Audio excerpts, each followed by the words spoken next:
Good morning, folks, and welcome to During Reading Strategies. We're going to take a look at the text annotation guide.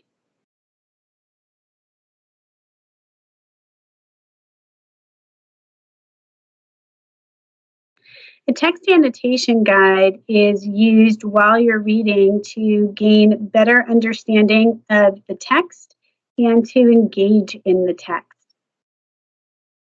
Now, a text annotation guide in our class focuses on definitions, names, dates, and events that are key, things you didn't understand, things that were interesting, stuff that raises questions, repeated words, and unknown words. And these are the symbols or highlighters or markings that we're going to make within the text. So if you like to highlight, use highlighting. Okay, here we're going to do circles and boxes. If you like to use symbols, okay, such as an asterisk or a double question mark or exclamation point, you can use those instead of highlighting. Now, the thing about during reading text annotation is that not everybody is going to have the same information annotated. It really is based upon you and your understanding and things that your prior knowledge that you may have on a particular topic.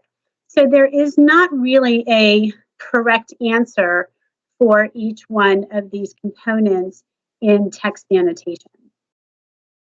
So I'm going to model these strategies with you, and I'm also going to have you pause the video to do some on your own. But be ready after the pause to share with your class. So let's get started.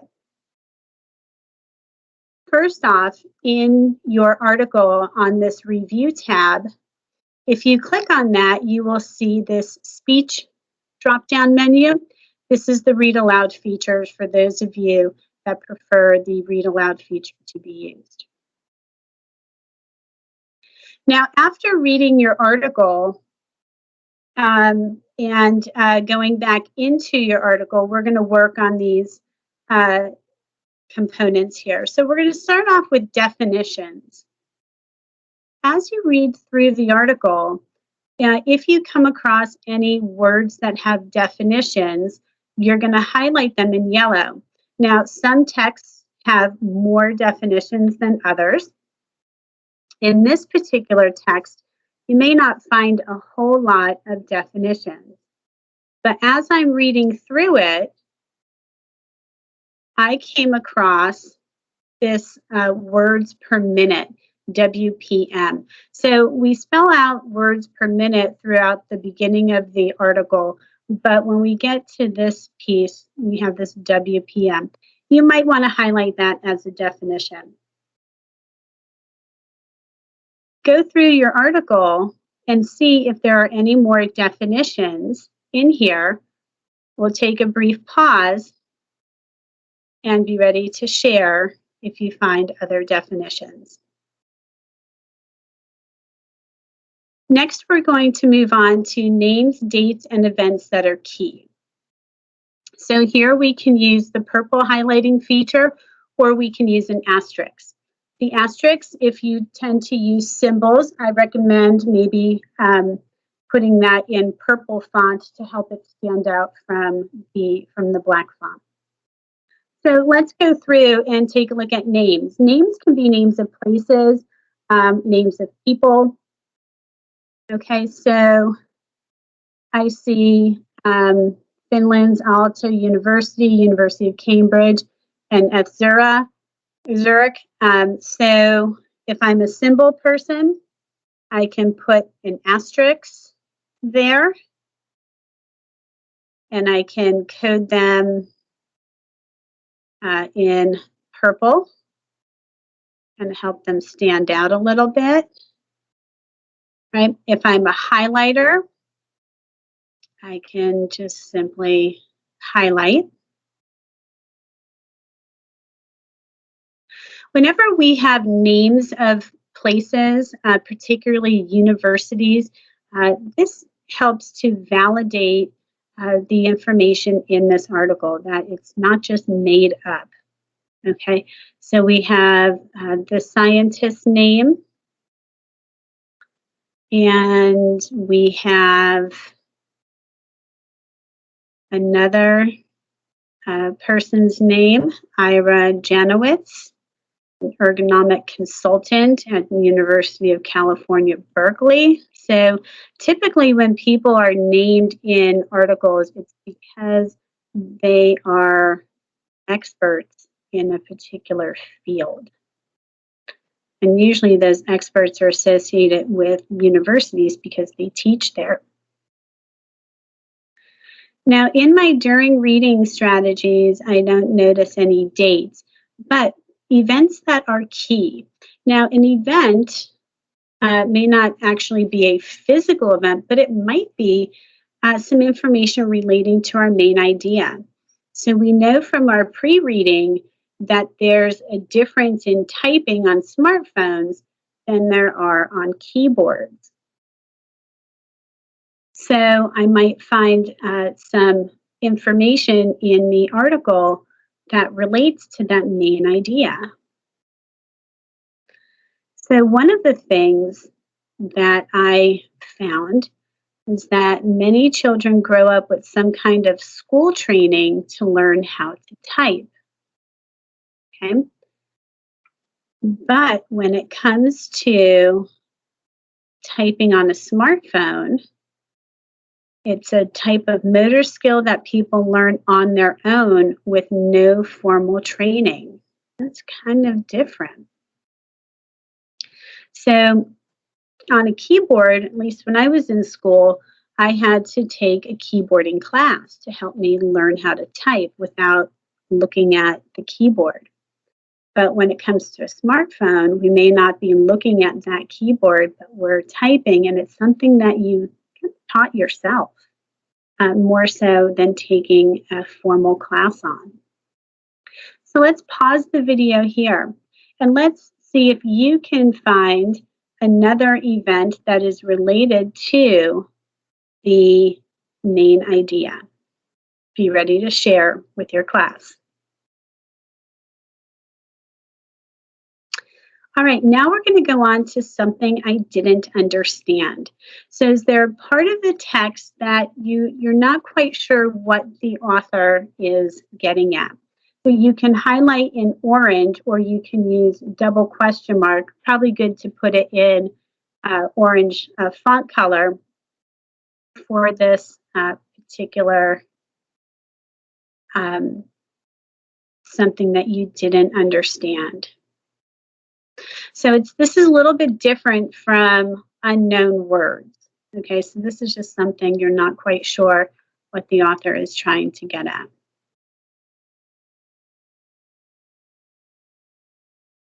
So maybe I don't really understand this concept. It also asks them to self-report their demographic data.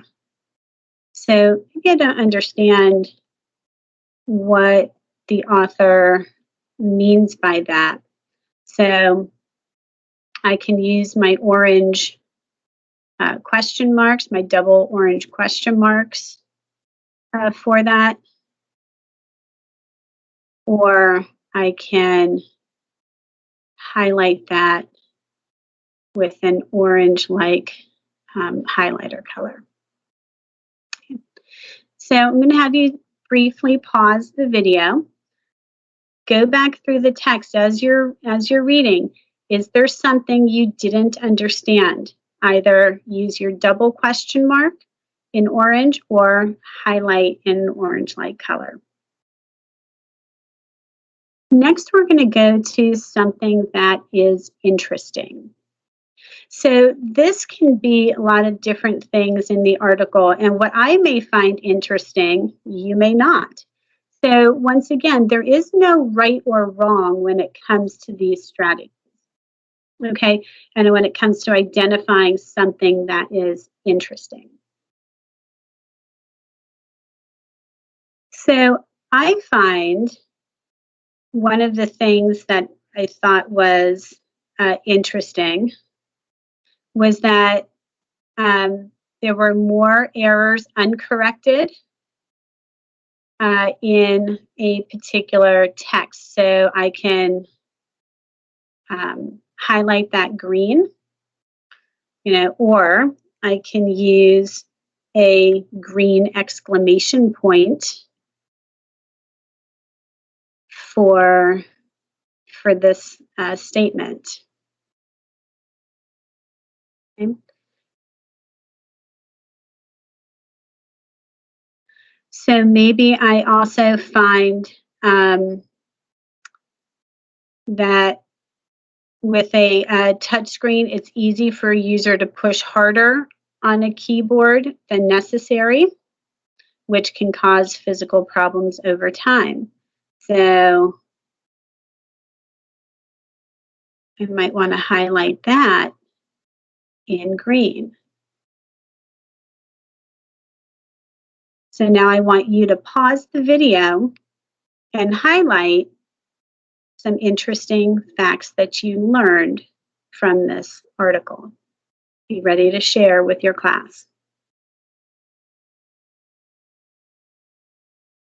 Now we're going to move on to our blue. Okay, so blue, something that raises a question in your mind. Make sure you write the question in the margin. So this is represented with the single question mark. All right, so this isn't necessarily something you don't know, but something you want more information about. So for example, so I can put like I want to put a question mark here in blue for this sentence here about the physical effects of typing on smartphone. So I can use my blue question marks, or I can highlight this in blue. Now, one of the things I'm very curious about that the author does not give is, on average, how many cases of neck, shoulder, and grip issues have occurred with the use of smartphones, and has that steadily increased over time? So I'm going to go ahead and type that question at the end of my article here.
Okay, so I put my question down here. So now what I would like you to do is I'd like you to pause the video, go back through the article, and identify something that raises a question, something you want to know more information about, but it doesn't really state it here in the article.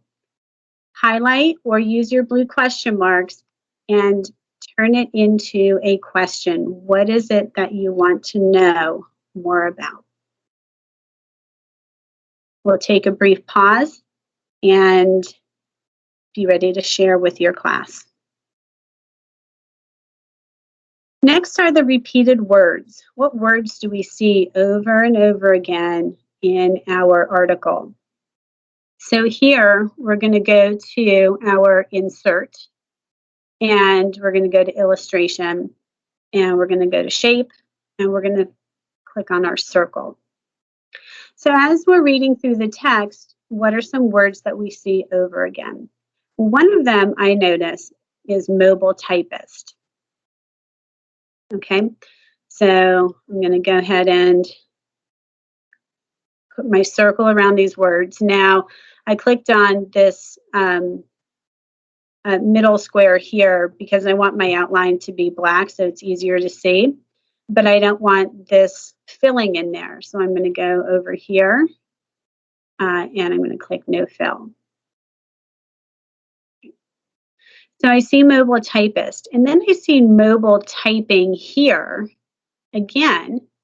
And once again, mobile typing and mobile typist are pretty similar to one another. So I'm going to go ahead and do the same thing. And then I see it again right here. So I'm going to go ahead and insert and get this circled. All right. So now I want you to pause the video, go into your article, and circle words that are repeating. We'll pause and be ready to share. Finally, we're going to take a look at our unknown words. These are words that we've never heard of before, might be new to us. They might even be words that we don't know the meaning of. Okay, words that we may not know how to pronounce. So we're going to put boxes around these. So just like the circles, we're going to go into our insert illustrations and we're going to select a box. So one of the words that I may not be very familiar with, okay, might be demographic data. Okay, so I'm going to put a box around demographic data, even though in mine I've already highlighted it because it was part of another annotation. That's okay. You can have overlapping annotations. If it's involved with highlighting, you can highlight half one color, half the other. All right. And so when I go through my text, I may not understand I may not know demographic data. I may have never heard of the word demographic before. Maybe I haven't heard of ergonomic. So it sounds kind of like a funny word to me. So I'm going to go ahead and put a box around that. Now, for words that you are unfamiliar with, it's always a good idea to jot down the meaning of them. What does demographic mean? What does ergonomic mean? Okay, and what I recommend doing is like we learned in the pre-reading strategies is go to Google and type in the word demographic or ergonomic or whichever word you put a box around and ask for a definition for kids because it gives it in much simpler terms and you're able to understand the definition more and use it in your own words with a simple definition. So I would type that in there. So I'm going to go ahead and have you pause the video, go through your text, look for those unknown words, find out what they mean, okay, and record them on your article.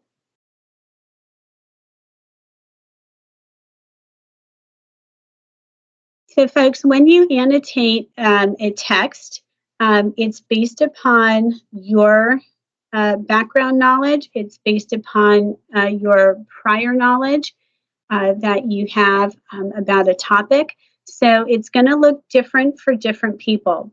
Not everybody's going to have the same things highlighted or with question marks or asterisks or exclamation points or even words that are in circled or boxed. So it will look different for different people. So there's no right or wrong when it comes to annotating. The information that you are annotating is based upon your needs, your understanding, and your prior knowledge. So you're going to be working with another article, and you're going to apply these text annotations to that article to help build understanding. Have a great day.